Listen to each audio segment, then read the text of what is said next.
بسم اللہ الرحمن الرحیم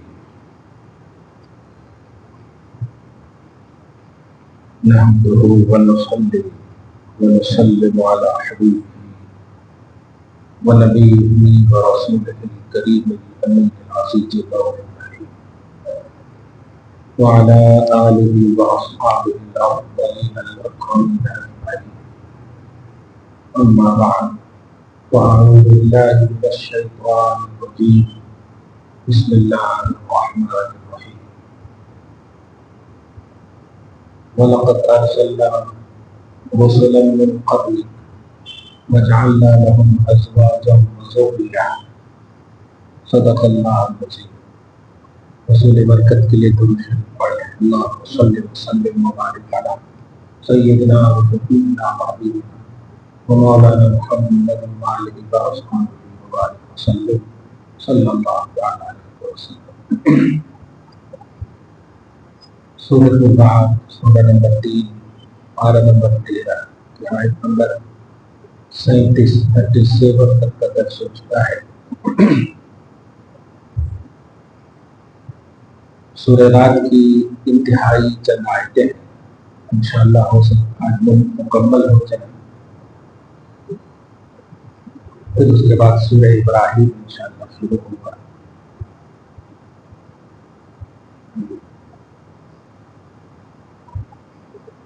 آج کے درس میں بالخصوص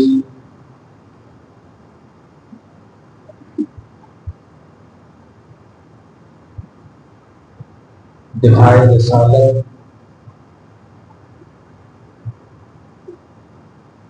یعنی نبوت پر جو اعتراضات کفار مکہ کی طرف سے، کفار حرم کی طرف سے ہوئے، ان کا جواب اللہ تعالیٰ نے بالخصوص آیت نمبر 37 میں، یہ 38 میں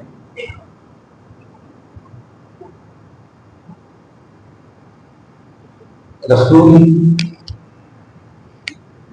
اور نبی محمد عربی صلی اللہ علیہ وسلم پر کفار عرب نے یہ اعتراض کیا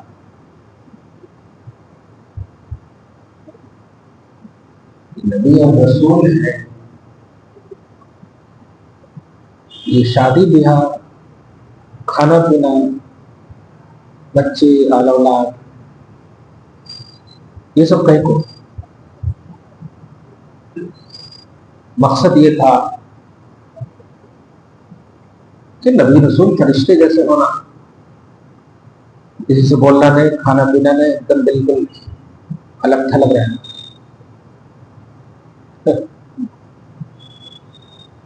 اللہ نے اس سوال کا جواب اس طرح دیا کہ کتنے بڑے بے وقوف ہو، یہ پہلے رسول ہے،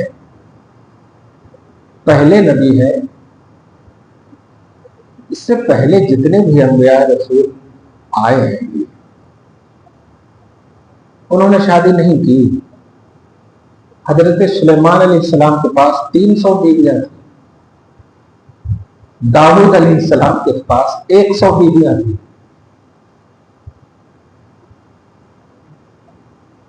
کیسے سوال ہے؟ بیوی، بال بچے، یہ تو پاک دامنی کی بہت بڑی علامت ہے، برائیوں سے بچنے کا سب سے بڑا ذریعہ ہے، جیسا کہ حدیث میں بھی فرمایا گیا کہ اگر شہوات غالب ہو اور پاسبلٹی موجود ہو تو نکاح کرو، ان نگاہوں کی بھی حفاظت کرتا ہے، شرمگاہ کی بھی حفاظت کرتا۔ تو اللہ فرماتا ہے حبیب آپ ان کے اعتراض، سخیف اعتراض کو، کمزور اعتراض کو سن کر دل برداشتہ ہو رہے ہیں، کہیے وَلَقَدْ أَرْسَلْنَا رُسُلًا مِّن قَبْلِكَ، ہم نے تو آپ سے پہلے بھی پیغمبروں کو بھیجا ہے، وَجَعَلْنَا لَهُمْ أَزْوَاجًا وَذُرِّيَّةً، اور ہم نے ان کے لیے بیویاں بھی بنایا اور ان کے لیے اولاد بھی۔ تو بیویاں والا، اولاد والا ہونا یہ اگر عیب ہے تو پچھلے نبیوں کا بھی پھر اعتراض کرو، محمد ہی کا اعتراض کیوں کر رہے ہو؟ یہ اعتراض صحیح نہیں ہے۔ یہ پہلے مطلب نبوت اور رسالت پر اعتراض ہوا تو رب نے جواب دیا۔ دوسرا اعتراض یہ تھا کہ بار بار وعدہ کرتے ہو کہ عذاب آئے گا، عذاب آئے گا، صدیاں گزر گئی ہے، خالی وعدہ خالی وعدہ، ارے کبھی آئے گا بھی؟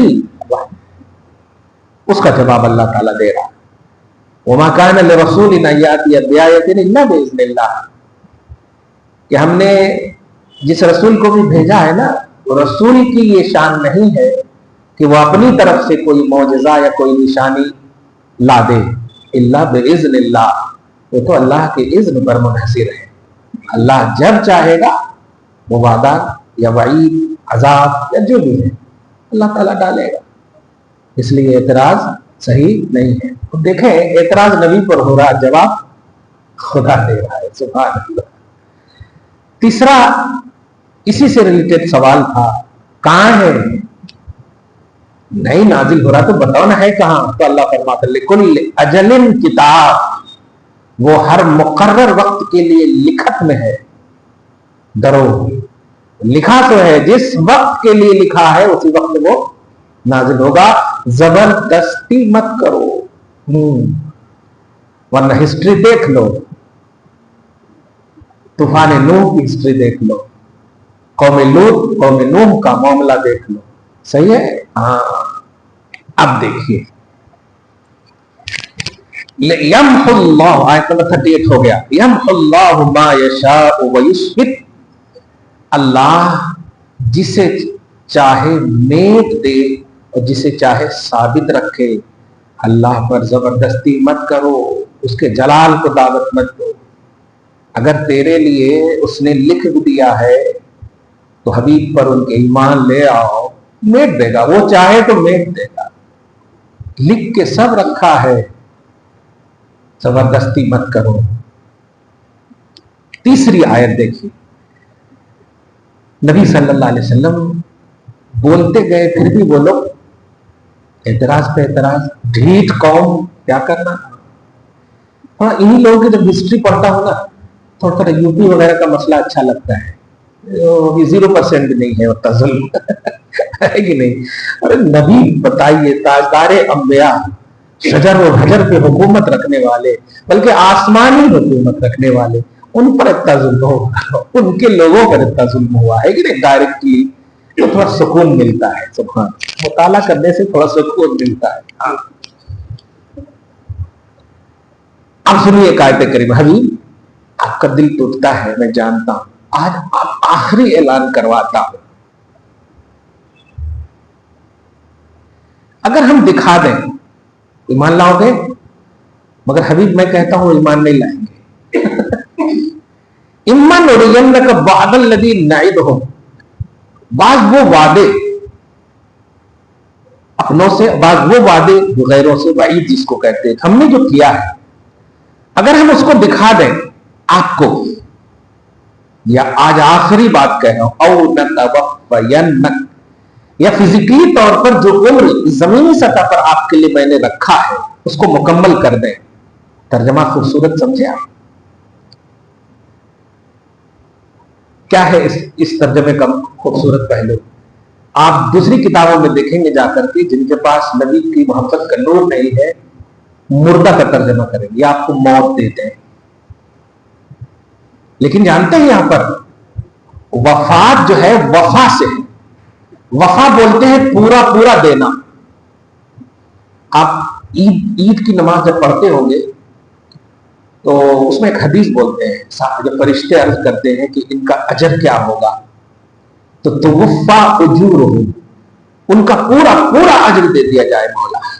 وفا پورا کرنا، بے وفائی اسی لیے کہتے ہیں وفا مطلب وعدے کو پورا کرنا، تو وفات بھی اسی سے ہے۔ اس لیے میں نے خوبصورت ترجمہ کیا، ایسا نہیں کہ صرف محبت میں کیا ہے، یہ علمی ترجمہ ہے کہ حبیب ہم آپ کی جو عمر یہاں کے لیے رکھے ہیں اس کو پورا کر دیں۔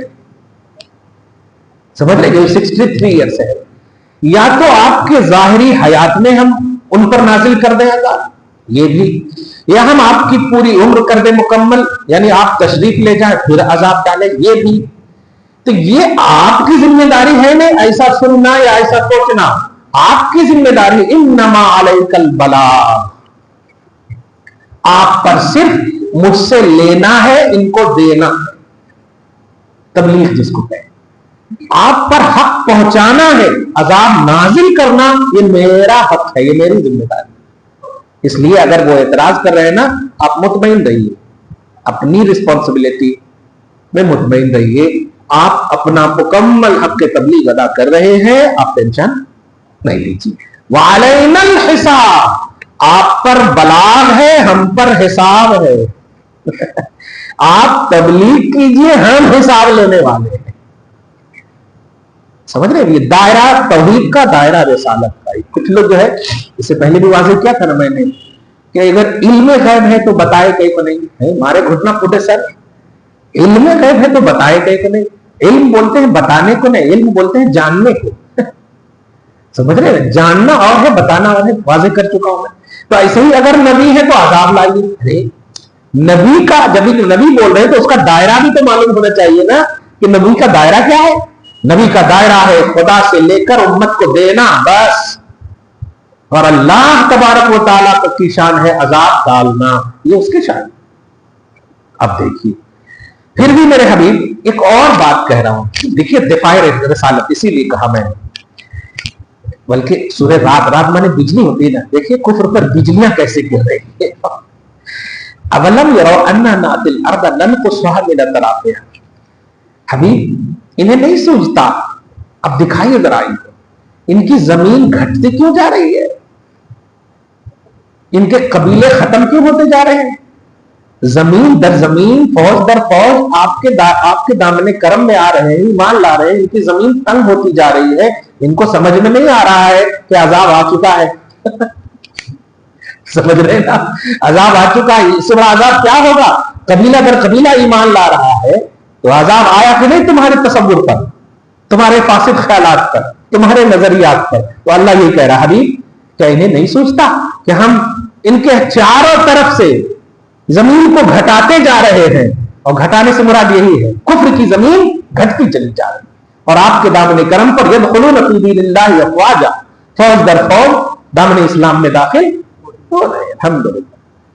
حبیب سنیے، واللہ یحکم، اللہ ہی فیصلہ فرماتا ہے اور اللہ ہی جج ہے، لا حق معقب لحکمہ، اس کے فیصلے اور اس کے حکم کو کوئی پلٹنے والا نہیں، کوئی پلٹنے والا نہیں۔ اچھا یہاں پر ایک بات اور دیکھیے، اگر صرف اس لفظ کو لیں گے نا تو کوئی سے مراد نبی بھی آ جائیں گے پھر، حالانکہ جب نبی ہی کو اللہ پاک کہہ رہا ہے تو اب سمجھ میں آ رہا ہے کہ نبی کو جو کہہ رہا ہے نا وہ کس کے لیے کہہ رہا ہے۔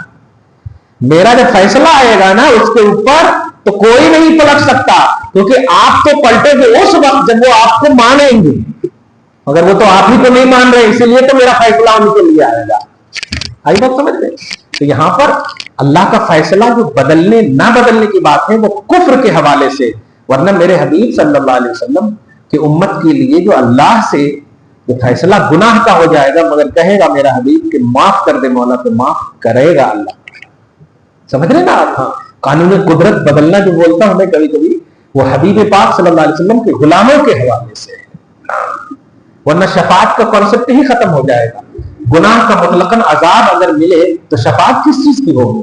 نیکیوں کی تو شفاعت ہوگی نہیں، اس لیے شفیع المصلحین نہیں کہا ہے نبی کو، شفیع المذنبین، مذنب بولتے ہیں گنہگاروں کو، یعنی گنہگاروں کی شفاعت کرنے والے ہیں، صالحین اور نیکوکاروں کی شفاعت کرنے والے نہیں کہا اللہ پاک نے۔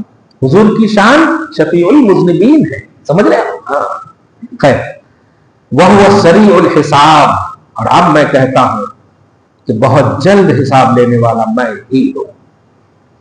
یہ ہوئی آیت نمبر 41۔ اب 2 آیت اور ہے، مکمل ہی کر دیتا ہوں آج، اور اس میں ایک علمی بات ہوگی اس لیے بھی مکمل کرو۔ ایک لفظ آتا ہے قرآن پاک میں مکر، میم کاف رے،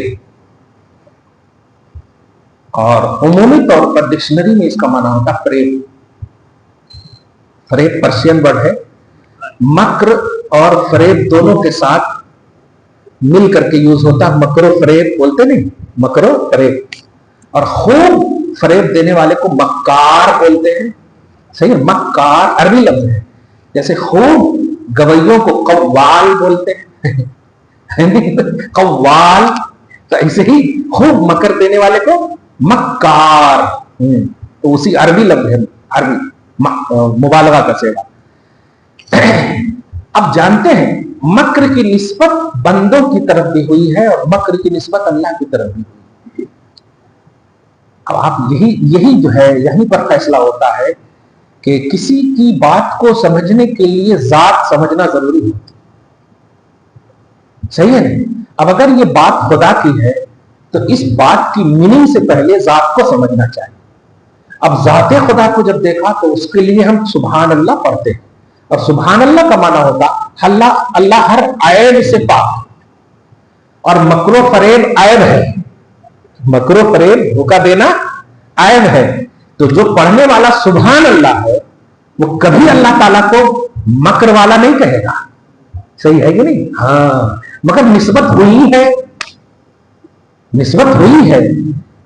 اب ذرا سنیے, قرآن پاک کی دو قسمیں ہیں, ایک قسم ظاہر کی ہے اور ایک قسم باطن کی ہے. ایک قسم ظاہر کی ہے اور ایک قسم باطن کی. ظاہر کیا ہے؟ الحمدللہ رب العالمین, تمام تعریف ثابت ہے اللہ کے لیے جو سارے جہان کو پالنے والا ہے. یہ ظاہر ہو گیا. لیکن کون اللہ کے لیے؟ تمام تعریف ثابت ہے اللہ کے لیے بول دیا, ظاہر ڈکشنری ترجمہ کر دیا. لیکن کون اللہ کے لیے؟ تو اب وہاں پر الحمدو سے لے کر کے اب پہلے الف لام کی تحقیق کیجئے, حمد کی تحقیق کیجئے, للہ میں لام کی تحقیق کیجئے, پھر اللہ کی تحقیق کیجئے. سمجھ رہے ہیں آپ؟ یہ سب جب تحقیق ہے, یہ باطنی چیز ہے. اللہ اس ذات کا نام ہے جو واجب الوجود ہے اور جس کے اندر اچھی اچھی صفتیں کمال پائی جاتی ہو, جس کے اندر کمال کی صفتیں پائی جاتی ہو, کمال کی شان پائی جاتی ہو, عیب اور نقص کی شان جس کے اندر نہ ہو. لفظ سبحان اللہ ہی سے آپ سمجھیں. جب سبحان اللہ کا معنی تبری عن کل سوء, یعنی ہر برائی سے پاکی بیان کرنا, برات کا اعلان کرنا کہ اللہ بے عیب ہے, اللہ قبیح سے پاک, بخل سے پاک, چغلی سے پاک, جھوٹ سے پاک, کذب سے پاک, غیبت سے پاک, سمجھ رہے نا, مکر سے پاک, دھوکہ سے پاک, ان سب سے پاک ہے. اب جب یہ سمجھ گئے کہ اللہ یہ ہے تو اب اللہ کی بولی ہے قد مکروا فللہ المکر. ارے باپ رے باپ, ہے نہیں. تو اگر ڈکشنری کا صرف سہارا لیے تو پھر تو لکھ دینا پڑتا کہ مکر اللہ کا, گئے کام سے, گئے کام سے بولنا پڑتا مکر اللہ کا. لیکن نہیں, اب اس کا ترجمہ سنیے, اب سمجھ میں آ جائے گا. سب پہلے مکر کی حقیقت کو دیکھ. مکر جو ہے نا ظاہراً دھوکہ دڑی کو نہیں بولتے. دھوکہ کا پیمانہ چھپ چھپ کر ہوتا ہے. صحیح ہے نا. دھوکہ کون دیتا ہے آپ کو؟ جو آپ کے سامنے اچھا ظاہر ہو اور آپ کی اندر اندر سے کاٹتا ہو. سمجھ رہے نا. وہ دشمن جو آپ کے سامنے ڈکلیئر نہ ہو اسے آپ کہتے ہیں دھوکے باز. جو ڈکلیئر ہے تو اس کو تو آپ کھلے عام دشمن کہیں گے, دھوکے باز نہیں کہیں گے. دھوکہ کے لیے خفیہ کا ایک پہلو ہے, چھپنے کا ایک پہلو ہے, پوشیدگی کا ایک پہلو ہے. تو اب ذرا دیکھیے, ڈکشنری کا بھی لحاظ ہوگا اور ذات خدا کا بھی لحاظ ہوگا. ذات خدا یہ ہے کہ دھوکہ سے اللہ پاک ہے, لیکن دھوکہ کے لیے جو لازم ہے چھپنا, خفیہ, سمجھ رہے نا. اب اور خفیہ کیا ہے؟ اچھی تدبیر اور بری تدبیر. بری تدبیر کرنے والے کو دھوکے باز کہیں گے. صحیح ہے نا, کلیئر بات ہے. اگر ساس بہو کے لیے غلط تعویذ کر رہی ہے تو دھوکے باز ہے, صحیح تعویذ کر رہی ہے تو بہترین ہے, پھر ماں ہے وہ. تو دھوکہ یہ ہے کہ اس کے لیول کے خلاف کوئی حرکت کرنا, اس کے شان کے خلاف کوئی حرکت کرنا. اب دیکھیے, قد مکر الذین من قبلہم, حبیب سنیے, ان لوگوں نے اپنے پہلوں کی طرح, یعنی ان سے پہلے بھی لوگ مکر اور دھوکہ کر چکے ہیں. کیا دھوکہ ہے؟ آدم سے لے کر عیسیٰ تک کی ہسٹری ان کے پاس ہے. انہیں حشر نہیں معلوم ہے, قوم لوط کا, قوم سمود کا, قوم عاد کا, سب معلوم ہے ان کو. معلوم ہو کر کے بھی سوال کر رہے ہیں, یہ بہت بڑا دھوکہ ہے. سمجھ رہے نا. یعنی اپنے علم کو چھپا رہے ہیں, اپنے نالج کو چھپا رہے ہیں, ایسا ظاہر کر رہے ہیں کہ ہمیں نہیں معلوم ہے. تب تو یہ سوال کر رہے ہیں. تو تحقیق کے ان سے پہلے کے کفار بھی مکر و فریب سے کام لے چکے ہیں. فَلِلَّهِ الْمَكْرُ جَمِيعًا. تو سنیے, یہ جو چھپ کر رہے ہیں یہ انسکسیسفل ہوں گے. کیوں؟ اس لیے کہ ان کا چھپنا برائی کے لیے ہے, اور میں جو چھپ کر کے ان کے لیے کر رہا ہوں وہ کامیاب ہے. فَلِلَّهِ الْمَكْرُ جَمِيعًا.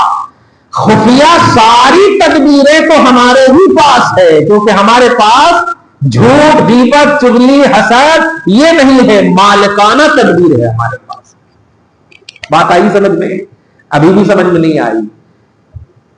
ابھی آپ اسٹیٹس اس کو لگا سکتے ہو کہ کافر بھی آپ کے خلاف خفیہ تدبیر کر رہے ہیں, سازشیں کر رہے ہیں, سب کچھ کر رہے ہیں نا. واللہ خیر الماکرین. لیکن اس کی تدبیر جو ہے تباہ ہو جائے گی, اور اللہ جو تدبیر فرمائے گا وہ کامیاب ہوگا آپ کے حق میں, وہ صحیح ہوگا آپ کے لیے. اللہ بہترین تدبیر فرمانے والا ہے. اللہ خفیہ تدبیر رکھتا ہے. اب اس میں کوئی نقص ہے؟ کوئی نہیں. خفیہ تدبیر رکھتا ہے. ہم نے خفیہ بھی ترجمہ کیا, تدبیر بھی ترجمہ کیا, سمجھ رہے ہیں آپ. لیکن چونکہ اسٹیٹس اللہ کا آپ کے علم میں ہے, لہذا مان کا کہنا پڑے گا وہ فریب والا تدبیر نہیں ہے, وہ فریب والا خفیہ نہیں ہے. صحیح ہے, وہ بھی تدبیر کر رہے ہیں, وہ بھی خفیہ طور پر ہی کر رہے ہیں, دشمن بھی خفیہ طور پر. تو لفظی ترجمہ اگر دیکھیں, نیم کاف رے, کافروں کا بھی مکر ہے پر اللہ پاک کا بھی مکر ہے. لیکن کافروں کا مکر جو ہے گمراہی کے دلدل میں ہے, تباہی کے دلدل میں ہے, اور اللہ کا مکر خیر والا ہے. اور وہ اب مکر کیا ہے؟ وہ خفیہ تدبیر والا ہے کہ ہم جو تدبیر کر رہے ہیں وہ کامیاب ہوگا تیرے معاملے میں, ہم جو کر رہے ہیں صحیح ہے. مدبر حقیقی, اسی لیے اللہ پاک کی شان ہے. تو وقد مکر الذین من قبلہم, تحقیق کے ان سے پہلے بھی کرنے والوں نے مکر کیا, یعنی کفار نے. فللہ المکر جمیعا, مگر مکر تو سارا کا سارا اللہ ہی کے لیے ہے. اب ترجمہ کیجئے کہ ساری خفیہ تدبیریں اللہ ہی کے لیے ہے. مراد یعنی ساری خفیہ تدبیریں کہاں سکسیسفل اور مکمل اللہ ہی کی ہوگی, کافروں کی نہیں ہوگی.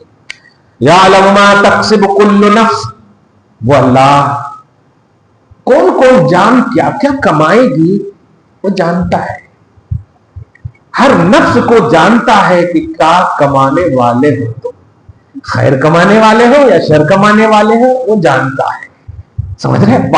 وَسَيَعْلَمُ الْكُفَّارُ لِمَنْ عُقْبَى الدَّارِ. ذرا غور کیجیے, اس آیت میں ہر نفس کو جانتا ہے کہ وہ کیا کمانے والا ہے, ہر جان کو جانتا ہے کہ وہ کیا کمانے والی ہے. اس سے مراد صحابہ ہیں, یعنی نبی کے غلام ہیں. وَسَيَعْلَمُ الْكُفَّارُ لِمَنْ عُقْبَى الدَّارِ, اور یہ کفار بھی جانتے ہیں کہ ان کا انجام کیا ہونے والا ہے. مگر یہ چونکہ دھوکہ مقصود ہے, بس تھوڑے سے پیسے کے لیے, نفس کی تسکین کے لیے, بس عیش و آرام کے لیے. یہ جانتے ہیں کہ انجام بہت برا ہونے والا ہے. وہ دیکھتے پڑھے ہیں کہ قوم لوط کا انجام کیا ہوا, قوم عاد کا انجام, قوم سمود کا انجام کیا ہوا. صحیح ہے, سب جانتے ہیں لیکن پھر بھی مانتے نہیں ہیں. بالکل یوں کہیں اپنی عادت سے مجبور ہے. تو میرے حبیب, یہ جو کل نفس کا جملہ ہے, یہ کل نفس کیا کمائے گی میں جانتا ہوں. یعنی آپ کے غلام کیا کمائیں گے, بلیور کیا کمائیں گے, وہ بھی میں جانتا ہوں. گویا یہ خیر کا عنوان دیا اللہ نے, اور کفار بھی عنقریب جان جائیں گے کہ انجام کس کا کیسا ہونے والا ہے. دونوں کو معلوم ہے. اچھا یہ بتائیے, بڑی اچھی بات ہے, ذرا نیند ختم ہو جائے گی اس میں. شیطان کو معلوم ہے کہ نہیں کہ شیطان ہمیں بولیے معلوم ہے؟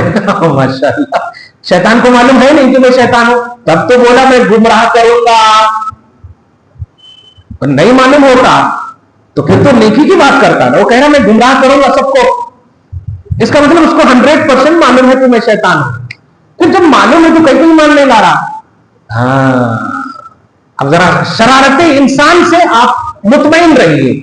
جو بھی بدبختی آپ کے لیے چاہتے ہیں اسے معلوم ہے کہ میں غلط کر رہا ہوں, اسے معلوم ہے کہ میں غلط کر رہا ہوں. اب آپ کو فیصلہ کرنا ہے کہ شیطانی کام کرنے والے کو معلوم ہوتا ہے کہ یہ شیطانی کام ہے، لیکن کامیاب وہ نہیں ہوگا، کامیاب یہ ہو گیا۔ سمجھ رہے نا؟ ہاں۔ وَيَقُولُ الَّذِينَ كَفَرُوا لَسْتَ مُرْسَلًا، آخری آیت ہے۔ اور آخری سوال تو بہت ہی ایک دم ڈینجر سوال ہے بظاہر اگر دیکھیں۔ کافر بولے میں آپ کو مرسل نہیں مانتا، آپ اللہ کی طرف سے بھیجے گئے ہیں نہیں مانتا ہے، کوئی وٹنس ہے نہیں، آپ اپنی طرف سے بولتے جا رہے ہیں۔ یار غضب بات ہے، لست مرسلا، آپ مرسل نہیں ہیں، تو ایک دم بالکل ذات رسالت کا انکار ہو گیا، حد ہو گئی نا۔ تو اللہ پاک اس عالم میں بھی اللہ پاک نے عذاب نہیں ڈالا، ذرا غور کیجیے۔ نبی صلی اللہ علیہ وسلم کی دل جوئی کا مطلب کیا ہے؟ تالیف قلبی، کس قدر اللہ تعالیٰ کو مقصود ہے ذرا محسوس کیجیے۔ حالانکہ کئی بار وارننگ دے دیا ہے لوگوں کو، خبردار خبردار خبردار، لیکن پھر بھی نہیں، اتنی بڑی بات ہے۔ کافر بولے لست مرسلا، آپ مرسل نہیں ہیں، اب تو عذاب ڈال ہی دینا تھا، ہے ہی نہیں، اور رسول کو بول بھی دینا تھا، اے اللہ آپ کو میرا چنکار ہو رہا۔ لیکن اللہ پاک کہہ رہا ٹھیک ہے، میں جانتا ہوں کہ یہ جو بول رہے ہیں جان بوجھ کر بول رہے ہیں۔ ہاں اگر انجانے میں بولتے نا تو پھر کچھ اور بولتا، یہ جان بوجھ کر بول رہے ہیں۔ لیکن بدقسمتی یہ ہے کہ آپ کی امت ہے، بلکہ بدقسمتی اب کیا کہوں، تھوڑی سی قسمت پائی ہے کہ آپ کی امت ہے کہ بچا ہوا ہے عذاب سے، ہے کہ نہیں؟ بدقسمتی میں نے کفر کے باب میں کہا ہے، ورنہ اگر یہ لوط کی قوم ہوتی نا، نیچے سے اوپر اتنا اوپر کر دیتا، سمجھ میں آ جاتا اس کو، لاش جلانے والے بھی نہیں دکھتے، سمجھ رہے، جو اٹھانے آتے اس کو بھی ڈال دیتا۔ مگر اللہ فرماتا ہے مگر حبیب اس بات کی بھی دلیل میں آپ ہی سے دلواؤں گا۔ کمال ہے، جو آپ کے رسول ہونے کا انکار کریں گے نا، قل کہیے کفا باللہ شہیدا بینی و بینکم، تم لوگوں کو نہیں ماننا ہے، کفار کو کہو، حبیب کہیے تم لوگوں کو نہیں ماننا ہے، نہیں، میری رسالت کا وٹنس اللہ ہے، جاؤ۔ کیا بات ہے، مجھے رسول میرا رب کہہ رہا ہے، بڑا خوبصورت جملہ ہے نا وہ، حبیب دنیا ایک طرف رہے، میں محمد رسول اللہ پڑھوں اور آپ لا الہ الا اللہ کرو، کیا بات ہے، سمجھ رہے نا؟ کفا باللہ شہیدا بینی و بینکم، میرے اور تمہارے درمیان میری رسالت کا گواہ اللہ ہے، اور وہ کافی ہے۔ اللہ جس کا گواہ ہو جائے، اب عبداللہ کی گواہی تلاشیں گے؟ اللہ گواہ میری رسالت پر کافی ہے۔ لیکن جو مانے ہوئے تھے، جو نبی کو بلیو کیے ہوئے تھے، اس کو کیسے بھول سکتے تھے؟ یعنی جلال تو کافروں پر ہے نا، جلال تو کافروں پر ٹوٹا ہے۔ تو اللہ پاک کے نبی صلی اللہ علیہ وسلم کے ان آزو بازو رہنے والے جن کو نبی نے علم کتاب دیا، علم شریعت دیا، یعنی اللہ کا علم دیا، ان کو بھی ساتھ لیا اور کہا کہیے میرے حبیب اللہ کافی ہے، ومن عنده علم الکتاب، اور وہ بھی کافی ہے جس کے پاس کتاب کا علم ہے۔ سبحان اللہ، یعنی علماء جو ہے جن کو آپ نے پڑھایا ہے، وہ علماء بھی آپ کی گواہی کے لیے کافی ہے۔ سبحان اللہ، ایک تو مفہوم یہ ہے، اور دوسرا مفہوم یہ ہے کہ جو اعتراض کر رہے ہو، بتاؤ پڑھے لکھے ہو، دھیان دیجیے، پڑھے لکھے ہو، توریت جانتے ہو، یہودی ہو تو جانتے ہو گے، انجیل جانتے ہو، عیسائی ہو تو جانتے ہو گے، کتاب کا علم ہے۔ اب جس کے پاس نہیں ہے، چل جو ہے نہیں تو تم کو شہادت کا علم کہاں سے معلوم ہوگا؟ جن کے پاس علم ہے بلاؤ،